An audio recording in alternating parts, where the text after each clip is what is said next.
శ్రీమద్భగవద్గీత 15వ అధ్యాయము పురుషోత్తమ ప్రాప్తియోగము.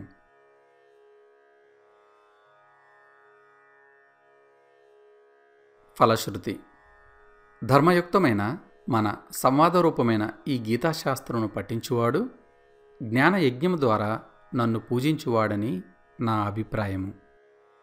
శ్రద్ధాధర్ములు గలవాడును దోషదృష్టి లేనివాడును అయిన మనుష్యుడు గీతాశాస్త్రమును వినుట వలన కూడా పాప విముక్తుడై పుణ్యకర్మలను ఆచరించువారు పొందు ఉత్తమ లోకములను పొందును. ఈ అధ్యాయంలో అశ్వత్థ వృక్షము స్వరూపము, శాశ్వతమైన ఆ పరమపదమును పొందడము, జీవాత్మ దేహం త్యజించినప్పుడు వేటిని తీసుకుపోతుంది, నశ్వరములు ఏవి, నాశరహితుడు ఎవరు తదితర విషయములు తెలుపబడినవి. శ్రీ భగవానుడు పలికెను, పైన మూలమును క్రింద కొమ్మలను గలదియు వేదములను పత్రములుగా గలదియు నగు అశ్వత్థ వృక్షమును అవ్యయమని చెప్పుచున్నారు. దానిని తెలిసినవాడు వేదము తెలిసినవాడు. గుణాల వల్ల వృద్ధి చెందిన దాని కొమ్మలు క్రింద పైన వ్యాపించి ఉన్నాయి. విషయాలు దాని చిగుళ్ళు. కర్మలతో పెనవేసుకున్న దాని వేళ్ళు క్రింద మనుష్యలోకంలోకి ప్రవేశించి ఉన్నాయి. ఈ అశ్వత్థ వృక్షాన్ని ఇటువంటి రూపముతో చూడలేము. దీని తుది మొదలు నడుమ కూడా తెలుసుకోలేము. దీని వేరు చాలా గట్టిది. ఈ చెట్టును వైరాగ్యమనే బలమైన కత్తితో నరికి ఎవని నుండి సనాతన ప్రవృత్తి ప్రకటితమవుతున్నదో ఆ ఆదిపురుషుని శరణు చెందుతున్నాను అని ఆ పరమపదమును అన్వేషించాలి. దానిని పొందినవారు తిరిగిరారు.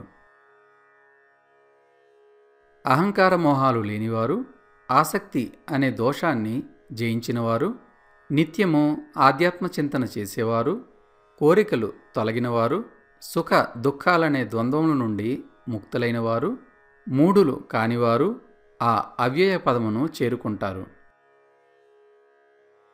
స్వయం ప్రకాశ స్వరూపమైన ఆ పరమాత్మను సూర్యుడు గాని చంద్రుడు గాని అగ్ని గాని ప్రకాశింపజేయజాలరు. అట్టి పరంధామమును చేరిన పుణ్యాత్ములు మరల ఈ జగత్తున ప్రవేశింపరు, అనగా జన్మింపరు. నా అంశయే జీవలోకంలో సనాతన జీవమై తమ తమ స్థానాలలో ఉన్న 5 ఇంద్రియాలను 6వ ఇంద్రియమైన మనస్సును ఆకర్షిస్తున్నది.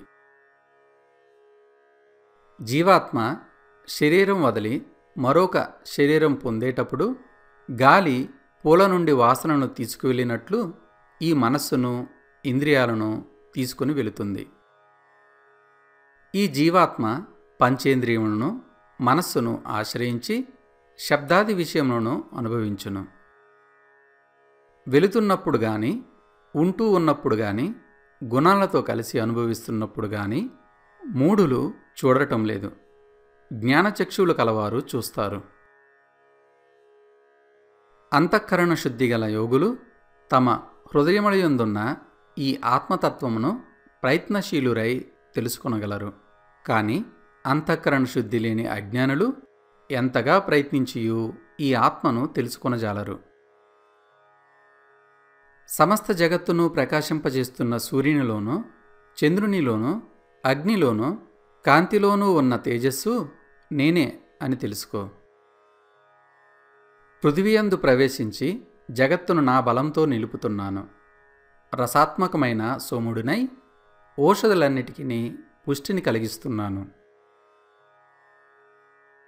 నేను జఠరాగ్నిగా ప్రాణుల దేహంలో ఉంటూ ప్రాణ అపానములతో కలిసి 4 విధాలైన అన్నాన్ని పచనం చేస్తున్నాను. సమస్త ప్రాణుల హృదయములలో అంతర్యామిగా ఉన్నవాడును నేనే. నా నుండియే స్మృతి, జ్ఞానము, మరుపు కలుగుచున్నవి.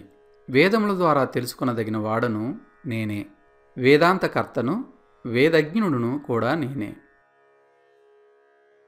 ఈ జగత్తునందు క్షరుడు అక్షరుడు అని పురుషులు 2 విధములుగా కలరు. సకల ప్రాణుల శరీరములు నశ్వరములు, జీవాత్మ నాశరహితుడు. పై ఇద్దరికంటేనూ ఉత్తముడైన పురుషుడు వేరైన వాడొకడు కలడు.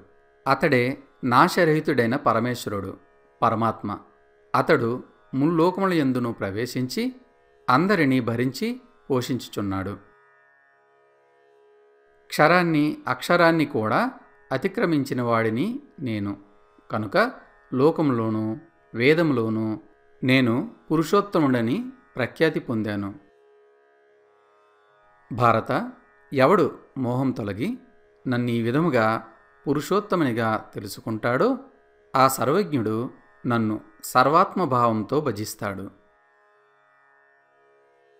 అనగా అతి రహస్యమైన ఈ శాస్త్రము ఈ విధంగా వివరించాను. భారత, దీనిని తెలుసుకున్నవాడు బుద్ధిమంతుడవుతాడు, కృతకృత్యుడు కూడా. ఓం తత్సదితి శ్రీమద్భగవద్గీతాసు ఉపనిషత్సు బ్రహ్మ విద్యాయాం యోగశాస్త్రే శ్రీకృష్ణార్జున సంవాదే పురుషోత్తమయోగో నామ పంచదశోऽధ్యాయः. ఓం శాంతి శాంతి శాంతి.